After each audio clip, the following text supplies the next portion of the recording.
To print the QR code, click the QR code button in the Information button area. A default QR code entry will appear in the Information Edit area.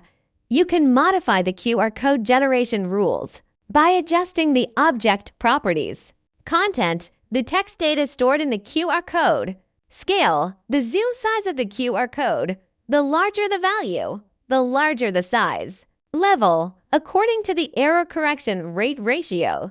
The QR code can still be scanned normally even if it is blocked. Version, the higher the version, the more content can be stored in the QR code, and the denser the matrix. Printing mode, the laser can be set to print the QR code vertically or horizontally. Reverse color, reverse the color block of the QR code and add a black border, which is suitable for white on black material. External data, generate QR code by referring to external text files or serial port data.